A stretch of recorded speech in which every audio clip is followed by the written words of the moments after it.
Welcome everyone to Beyond the 90, episode 13 of our podcast. We've got two special guests with us. We've got Karl from That United family. How's it going, mate? You all right? Yeah, not bad. And we've got Nicole, another Man United fan. So this is going to be fun.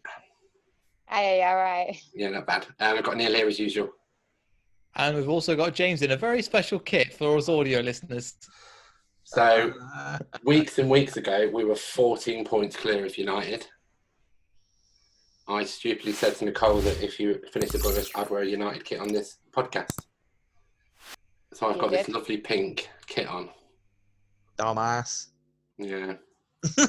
Not next season.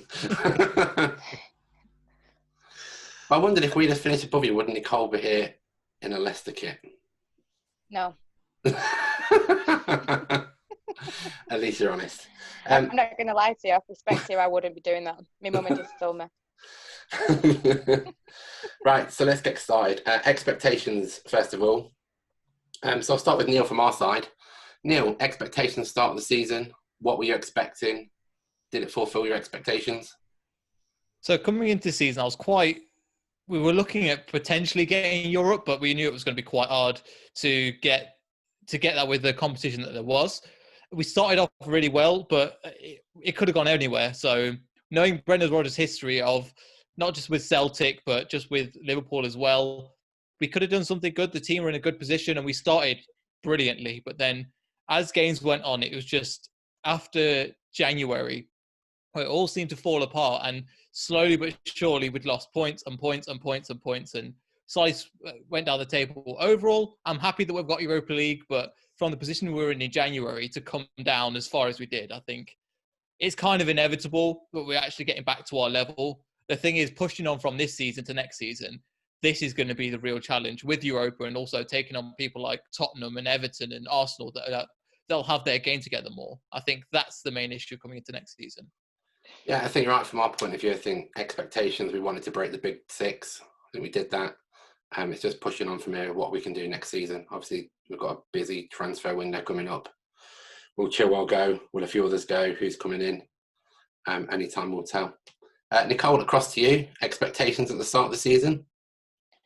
I'll be honest with you, like, however much I've been all in from the start, I didn't expect us to finish it. Well, like, even I said it like a couple of months ago, but I mean, at the start of the season, I just thought we need to get in the top four. Ole needs to get some transfers in when he gets a chance to continue building his squad, because we've seen there's problems with the depth of the squad. But I'm pleasantly surprised. I'm not going to lie, I was gutted with the way that we left the FA Cup, because I think that was potentially like our best chance of silverware. And it wasn't so much the loss, it was more the manner in which we lost. So I'm pleasantly surprised and I'm over that little bit of anger. But yeah, I'm looking forward to next season now already. You think your guys looked a bit tired in that FA Cup match? Yeah, we did. And I don't think physically, of course, but I think mentally as well, it's a strain.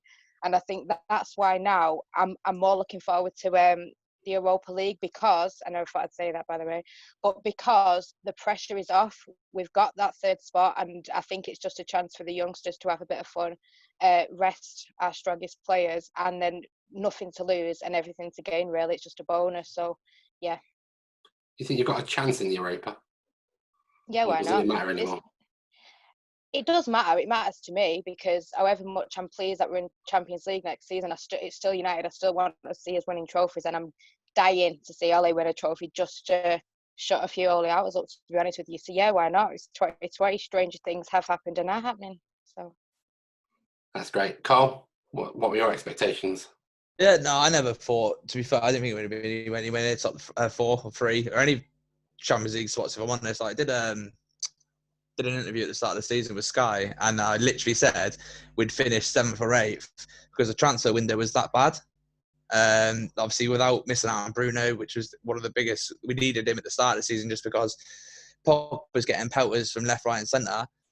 All the creativity is left down to him, and obviously everyone around him isn't good enough. So without the sort of the Bruno signing, I thought we're not going to anywhere near the top 4. Obviously, move forward to January now. We've got Bruno in, and it proves how much we needed him, at the start of the season. So I don't understand why that never happened. So yeah, I didn't expect anything from this start of the season, any trophies or anything, qualification for anything, if I'm honest, mate. I thought Europa League would be our only way into the Champions League. But, you know, obviously everyone, Nicole knows, and all the other United fans know that, you know, I'm a massive fan of Ollie. Like, I will always back Ollie no matter what, really, if I'm honest. So obviously you're not saying he's not questionable on, you know, timings of substitutions and sometimes his team selections and formations and stuff. Like the Chelsea game, the FA Cup, why has he gone with 3 at the back? Do you know what I mean? It's questionable like that. But he's learning on the job quickly, and some people might not say that's good enough for a Manchester United manager. But you got to look what he's done with Mulder. Yes, he got relegated with Cardiff, but Jurgen Klopp relegated Mainz. So it's all swings and roundabouts. So yeah, the expectation at the start of the season was not where we are today. Yeah, do you think Fernandes has been the kind of catalyst to your season? Oh, mate, he's phenomenal, isn't he? I know everyone calls us Penchester United, and he's taken a few of them, but it's about creating them scenarios to actually win penalties. So it's not just like the referees awarding us a penalty because someone's been kicked 10 yards outside the box. You know what I mean? We've created that opportunity to win a penalty. So it doesn't matter whether it is or it isn't, and they've not pushed us into the top 4. The fact is we're back to creating chances because this guy is the link between the midfield and the attackers. Like Pogba is good at putting the ball into these areas, but Bruno just polishes it off, mate, and gives it to Martial, Rashford, Greenwood, and you can see with the amount of assists and the goals he's got is why we're where we are today. Yeah, I think Sunday got man of the match, but for me, he didn't have a very good game, if I'm honest. Yeah, madness. It should be Lindelof, mate, if I'm honest. Lindelof was class on Sunday. Yeah. Well, just won everything. Was really good as well. Matic? Yeah.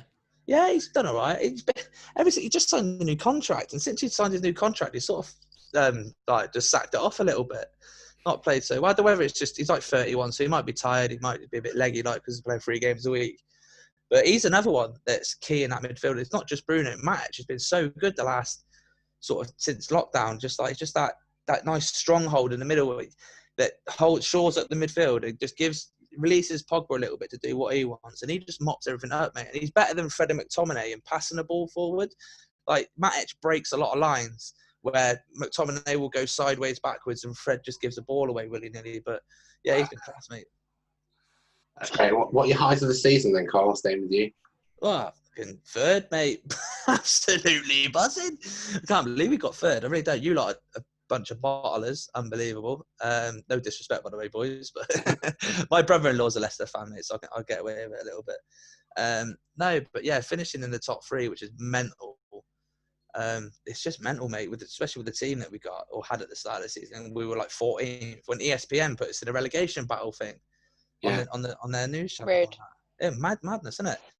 And now we're 3rd, mate. Good chance of winning the Europa League, 1 legs and all that. As anyone can win it, can't they? Yeah. And you know, obviously the FA Cup was a bit poo, but getting to the semi-final of the FA Cup's always a good day at Wembley, isn't it? Shame we weren't there. Shame we weren't there, yeah. Shame we weren't there. Nicole, have you got any highs, like any games or anything that you thought we've got some? It's more, I'd just say after Project Restart was like, you could have been watching a different team to before lockdown and all the crazy thing that's gone on. Obviously, I have to say right now it's finishing 3rd for me because I didn't expect it, but I will take it happily. And I think it all comes back down again. Sorry to repeat myself, but Bruno Fernandes, and people can say he's a penalty merchant and everything, but I love him. I'm obsessed with him. You can all hate on him as much as you want, but I don't think a United player has come into a team and been a catalyst as much as him since the likes of Eric Cantona, and I think that says it all.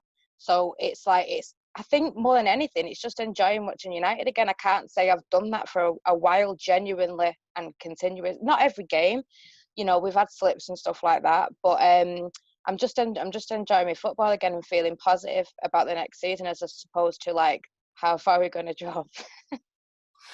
Yeah, I think with Fernandes, I think he is one of the players that's come in and hit the ground running. Generally, players struggle with that. I mean, you've got Pulisic at Chelsea, struggled for most of the season. Now he's starting to hit form. So I think that is the catalyst, someone that can come into your team and start pinging balls around like he does straight away. Yeah, and it says it all that when he has a bad day, like even on his bad day, he's still better than most of our squad. Let's be honest. When he has a bad day, it affects the whole team, and I think that just shows like the impact he's had since he's come in. There's absolutely no signs whatsoever he's coming to the Premier League and he's nervous. Not at all. It's other players that are nervous of him, to be honest. Okay, thanks. Neil, our highs. Getting to the semi-finals, I'd say, of the EFL. Even if we didn't, the fact that we got to the semi-finals of that. Finishing fifth, the 9-0 against Southampton, we can't forget that. That was pretty awesome. And pretty much everything up till December. So it kind of went roller coaster downhill from there, to be honest. But apart from that, no, it's still a successful season. But I do think it's because other teams have not had a good season. So you look at the likes of, I've mentioned earlier, the Evertons, the Tottenhams, the Arsenals that were kind of in a shaky, don't know where you're going position, which I think by the time we get to next year, it's going to look a very, very different side. And hopefully teams with like Wolves and Sheffield will be pushing for them spaces as well in the top 6. So if we can balance that and Europa with our very, very minimal squad, as we found out towards the end of the season, if we could do something, it would be great. But yeah, I think it's been a good season overall, but it's just the way that we started and the way that we essentially just dragged ourselves across the line. We'll take it, but it's going to be definitely harder next season. Yeah, I think you're right. I remember a rainy night in Southampton and then walking away 9-0 winners. You just don't expect them kind of things in a season. Highest Premier League win ever. Don't think anyone will beat that unless someone comes up with a 10-0, probably Man City at some point. Sorry, guys. We know how good they are, mate. Don't have to apologise for that. I mean, they're kind of class at the last couple of years. So what can you do about it, innit? It's just got to try and be better than them. Needs to play like Wolves. Everybody needs to play like Wolves because they've beaten twice this season. Yeah, well, we don't do very well against Wolves either. So we just about scraped 2 draws this season, haven't we? 0-0 at the beginning of the season, where it should have been a goal, and then we got a red card and we somehow managed to draw as well. I can't remember the last time we beat Wolves. It was only an FA Cup replay, wasn't it? At Old Trafford. Madness, mate. So looking at I'll call it the summer. It's not really the summer anymore, is it? Transfer targets, Neil, for us. For me, we need a winger, a class winger. I'm not sure who we're going to get, but we do need a winger. Yeah, we're looking at, I'd like to think we're looking at somebody like Ben Rama. We said it again and again, but we need a Mahrez type player, somebody that can get past the person and whip a ball in. We need another centre back because it looks like Ryan Bennett's not joining us anymore. We just need general squad depth because playing in the Europa League, it's going to be a right test for the first team, and probably we're going to recruit people into our under-23s. So we could do with a tall person up front for Vardy, but I know that Brendan Rodgers isn't going to get it. And then if we sell Chilwell, we'll need a replacement for him. Luke Thomas has looked pretty good so far, but we're going to need definitely more squad depth because, as we found out towards the end of the season, that really hurt us. Yeah, I can't disagree with any of them comments. Nicole, realistic transfer targets, apart from Sancho? I think there's much talk about Sancho and stuff like that, but I was happy with Jack Grealish, to be honest. I would have took him, but I'm not happy with the prices that have been bandied about. I think 80 million is a bit of a joke, and I think that would have been a completely different story if they would have been out of the Premier League. So it's a tricky one.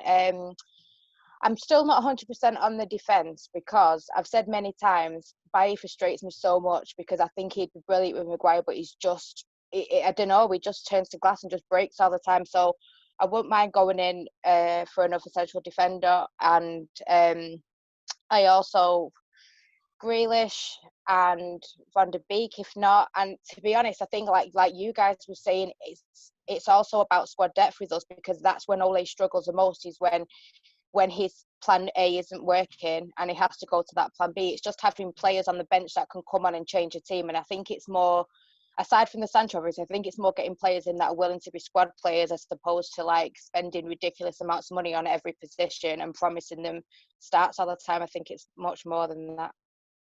Yeah, United have always been renowned for having a great youth system. So I presume you've got some young kids coming through as well as Greenwood, obviously. Yeah.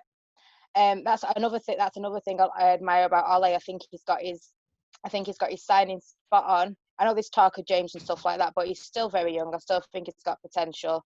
And also on top of that, we've got the youth players as well, and I trust him completely for that. I don't think we've had a manager since Sir Alex that had the balance of both of them just right, and I think that's what his aim is long term, is to bring in and start with players like Twan Zebi and stuff like that, whilst bringing names in and just getting the harmony right, because I think we've just got that like camaraderie in the team again, and that harmony with players with each other. So I don't think he wants to bring someone in who's going to mess it up again, like the rumours were that Pogba was doing that not so long ago. I love Pogba. I think he's really happy now, but that is just an example. We don't want that to start up again. Okay. Karl, targets? Yeah, Grealish is obviously the next one in it over Sancho. There's loads of rumours that are banding about Sancho at the minute, saying we're not going to get him this summer. We're going to go for Coman, Kingsley Coman from he's at Bayern, I think. So I wouldn't mind taking him over if it's just typical Man United board, mate. Oh, we don't want to pay that much, so we'll wait a year and probably pay more anyway. So yeah, we'll probably end up with Kingsley Coman. Jack Grealish, I think with, like Nicole says, probably do need another centre half, just because the rest of them are always injured. Like Tuan Zabi, obviously a young lad on loan at Villa last season, is class, but always injured. Lindelof's suspect in the air and stuff, and he does have some really poor games. When he has a poor game, it's really bad. And then you've got, there's not really anyone, probably I'd take Ndidi from you guys as that CDM to replace Matic. Obviously, he's been linked with us a few times over the years. But apart from that, I can't really there's not really many people out there. I think people have got to realise that we need to improve the 11 on the pitch, because I think some of them just aren't good enough at the minute. So then, obviously, essentially, they would become squad players then. People go around saying, no, we don't need Sancho because we've got Greenwood. That's a ridiculous statement, because who are you going to put on if Greenwood's ever injured? And you don't want to burn young kids out. Do you know what I mean? As class as he is, he can't play 50, 60 games a season. It's just not going to happen. I think, all in all, I think I'd like to see 3 or 4 come in the door this summer, but if it's going to happen, I hardly doubt it, because we can't do transfers. We just can't do it, can we? We're awful.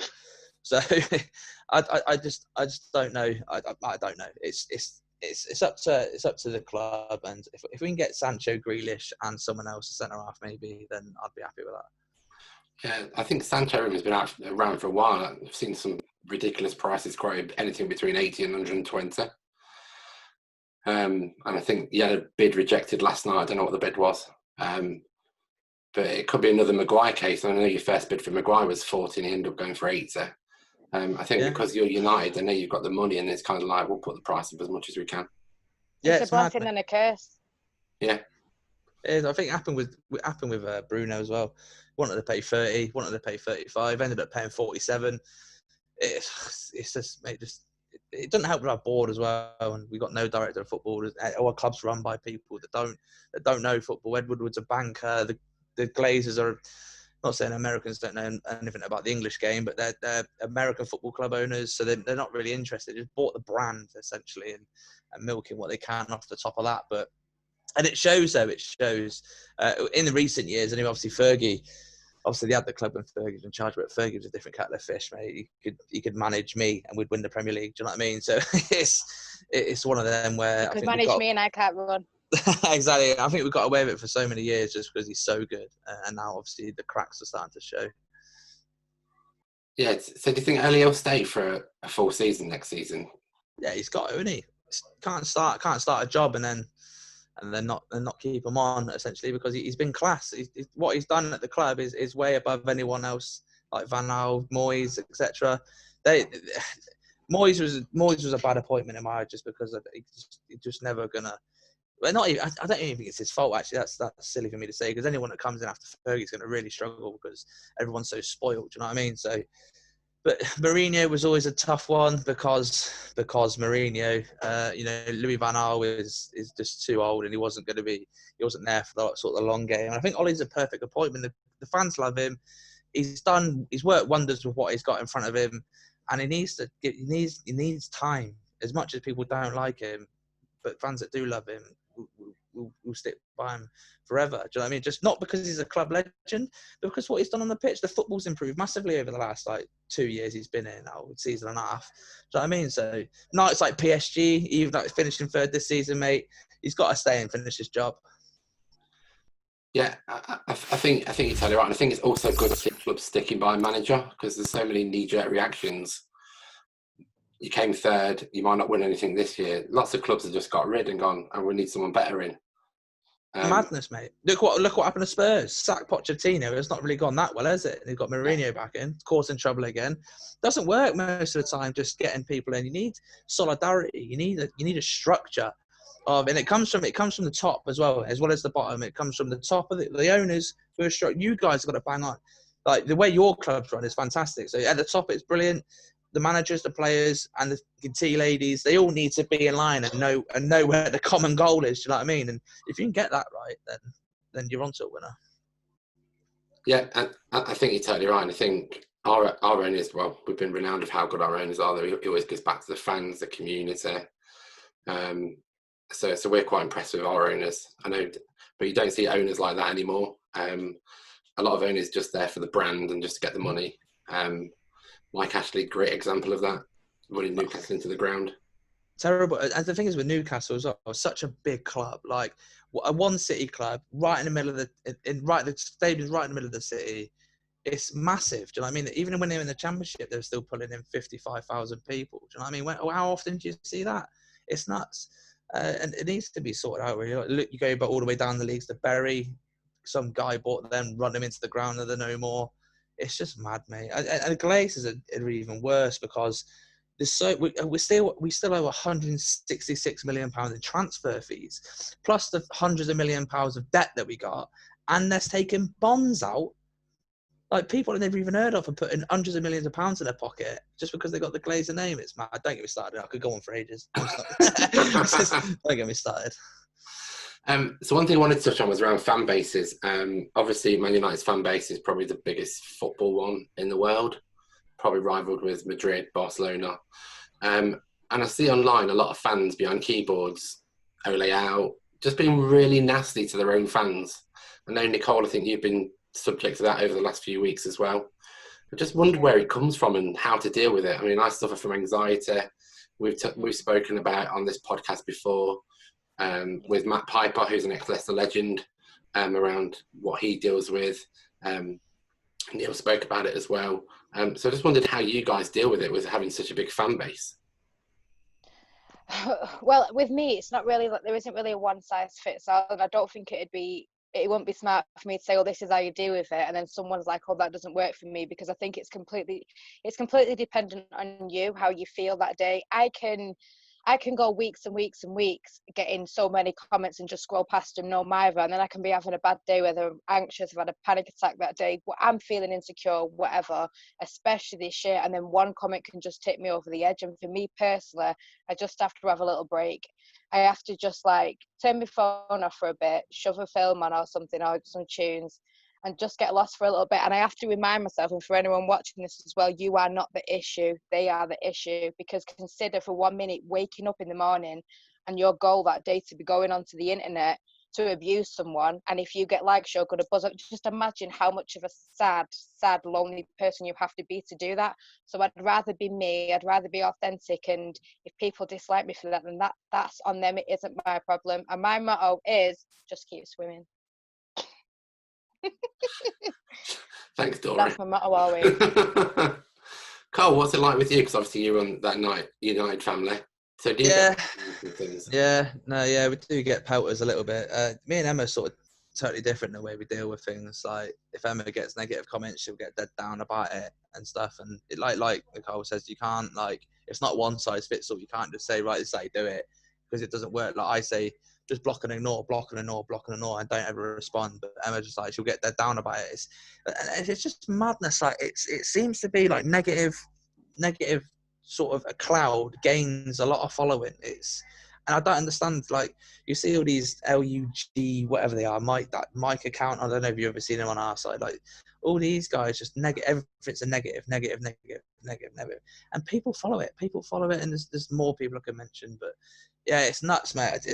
I don't know, it's like that kid that racially abused Zaha, went from 100 followers on Instagram to 8,000 followers just because Zaha sort of called him out on it, and that's the mentality of people on the internet.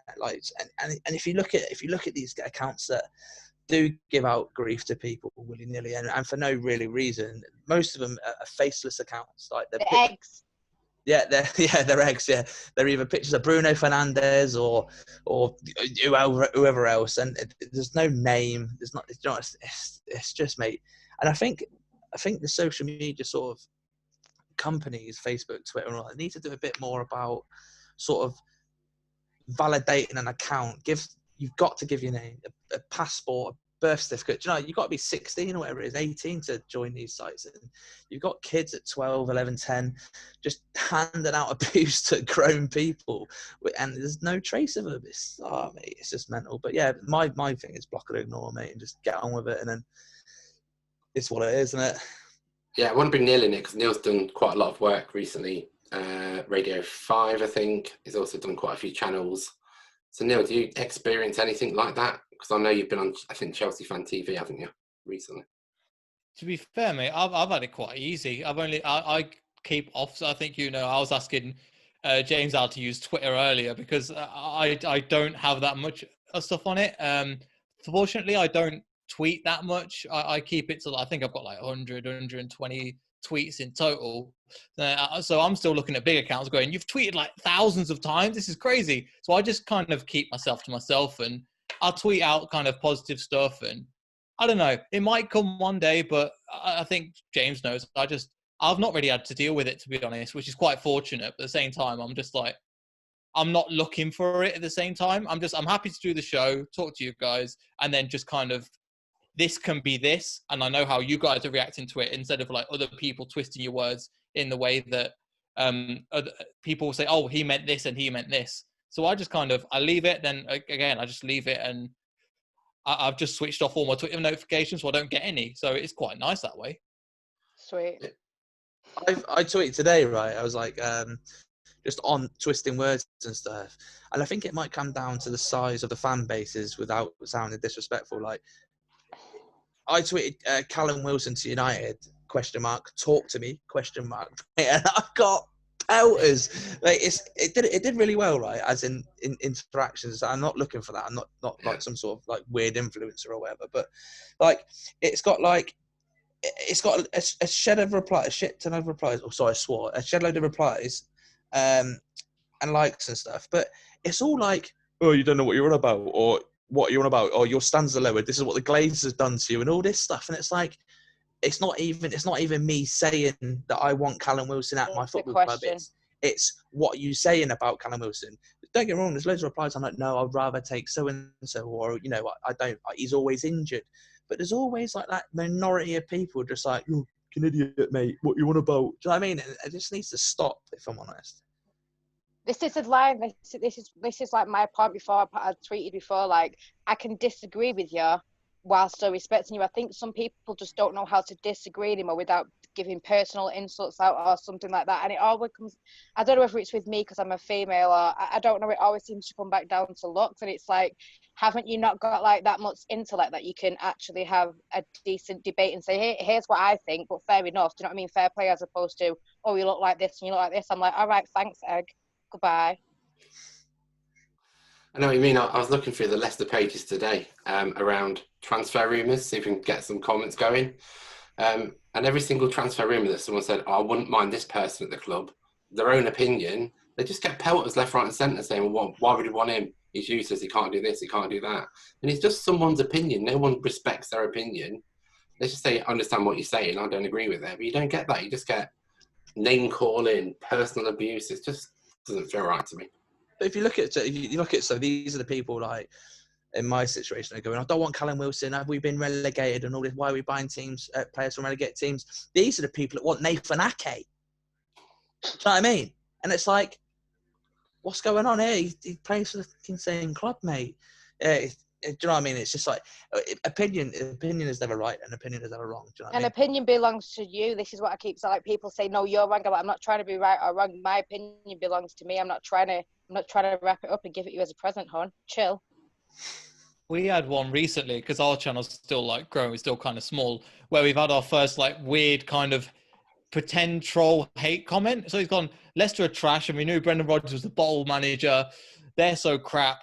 Vardy is quiet. So I've gone, what exactly do you mean? He goes, oh, I'm only joking. And then he just pretends like it didn't happen. Oh, you guys are doing a good job. And I was like, I normally respond to comments. I was like, I'm just going to leave that one. Because I just said to the group chat, like, is this what people do now? They're kind of like trying to egg you on so you can respond. So I was like, what exactly do you mean? And then it was complete 180 to basically go, oh, we can get your attention. Yeah. So it's the first time we've experienced that, but I just thought that was kind of, I was like, yeah, I'm not even going to bother responding to that. There's literally no point. There's just no point. You get it all the time. Just snide little comments that try and get a rise out of you. And in my case, it's better just to ignore it, because that's what they're doing it from response, or a sarcastic response from you, so they can just levy you some more. So I just don't bother with it anymore. Yeah, I know exactly what you mean. Last thing before you go, predictions for next season. No bets this time, Nicole. So I'll start with you, Nicole. United finished where next season? First, I'm only joking. I think as of this season, if Ollie is going to be given the backing, which he should be, we should not finish below where we have been this season. So I would say third or second. It's really dependent on who we buy. But all I'm going to say right now, all I'll say is I want us to finish at least the same or higher that we are now, and hopefully win some silverware as well. And then ask me again in a few weeks or a few months when I see who we've bought and how they've gelled, and then I'll tell you mine then again. Thanks. Neil? Well, I'd take a top 10 with a good run in the Europa League. That's pretty much as simple as it is. I don't think we can do both. As in get a top 6 and Europa League, because we've not got the squad depth, and also other teams are really fighting for them positions that won't have Europa League. So yeah, top 10, good fight in Europa League, and then keep hold of our players, because as you mentioned, there's quite a few shocks that are sort of swarming the oceans, let's say. Yeah, I think you're right. I think good news today, Maddison signed an extension to his contract, which would stop some of the vultures trying to get Maddison. Such as the vultures up north that might play in red. Don't need him anymore, mate. We've got Bruno, mate. I think could be in Liverpool. I think personally we've missed Maddison heavily since the lockdown. He's been injured, he's had hip surgery, so I think it'd be good to see him back. But I think top 8, good European run. The only thing that would worry me about United, if you don't sign good squad strength, is can you do Champions League and League at the same time? That's it, innit? And that's what it comes down to, mate. It's the people coming in that we need to sort out before we can do anything. Honestly, if we sign the right players, mate, I honestly do think we could be on a title charge. And that might sound ridiculous, but the way we've been playing the last 20 odd games, it was only really the Chelsea one where we looked quite bad. Obviously, I think we got away with it against sort of Bournemouth and teams like that, but. I don't really want to read too much into that, because we were playing 3 games a week. But no, I think if you get the right players in, mate, we're definitely in the conversation for challenging. Definitely. But I also think Ollie needs to win a trophy next season. If he doesn't, I think he'll be in trouble. Yes. Okay. I think the one thing I'm probably not really looking forward to is seeing what Chelsea do next season, because obviously they've bought all these players that have not played yet. Timo Werner, Ziyech on the wing. All class players, but will be able to play in the Premier League is probably a different question. It is a weird one, because they might sign Havertz as well. And if they get Havertz, mate, they're going to be dangerous next season. Yeah. But again, none of them have played in the league before. No. And you see countless times how long it takes someone to sort of just get used to the pace and the physicality of the Premier League, especially coming from Germany, when it's not really that the best of leagues in Europe, is it? But we'll see what they're class players, mate. Obviously, they're all internationals and they're all mint. So you have to see. They could be dangerous next season. I think they're in a similar position to you, where they've got the manager that's not as experienced going towards the top, but they've managed to lock down people like Ziyech and Werner. So if they can get a goalkeeper and a defence in, I think they could be pushing for the title as well next season. Oh, mate, I tell you what, if they sign 5 players in the summer, obviously they've already got potentially 3 with Havertz, so it's really massively linked. Seen an old black rumour today, 109 million quid, mate. Probably the best keeper in the world right now, mate. And they got a 70 million quid keeper sat on the bench. It's going to be a good season next year, just for the pure fact I think there's going to be looking like six teams, really strong teams that could probably challenge for that top 4. Just on that point, is he the PSG goalkeeper? Atletico. Atletico. Remember the one that saved everything in the quarterfinals? Yeah, I remember when we that. played. He just, he was He's brilliant. class. He's so good, mate. He's a brilliant shot stopper, and he's also really good with his feet. So it'd fit in that Chelsea side really well. Obviously, playing football from the back, and like everyone else does nowadays. But he'll transform that. It'll be like an Alisson signing that for Liverpool, just completely transform that team. Yeah, I think one thing as well is that they've not been able to do any transfers in two-ish seasons. Plus, they've got rid of Hazard. I was just on a Chelsea podcast. They were just saying that, and they've got rid of Courtois and Morata as well. So they've got money to spend, and because they finished in the top 4, they're just going to go crazy with it, I think. So they're definitely one to watch because they've got a decent team as it is, and a young team that's got a year's experience now, kind of similar to us guys and you. But yeah, they're going to be one to watch for sure. It just depends on what Frank can do defensively, because apparently they're all attack and they're brilliant going forward, but defensively they are a bit shocking. It's like us that though. When we played you lot, I thought it was going to be like 6-5 or something mental because you're good going forward, can't defend. We're good going forward, can't defend. Chelsea the same. Do you know what I mean? It's mad to me. It's like it is. They're going to be dangerous. I think also like if we sign players. Obviously Chelsea, City, Liverpool. Obviously Liverpool might be signing that Thiago. City can just sign anyone because they can just spend what they want apparently. So UEFA says, and then get that one in there, and then I can't wait, mate. I just want football to be back proper. Yeah, I think you're right. Anyway, it's been great having you both two on. Thanks again for joining us. No problem. I enjoyed it, man. And thanks, Nicole. Neil, thanks again. And we'll talk to you later. Thanks.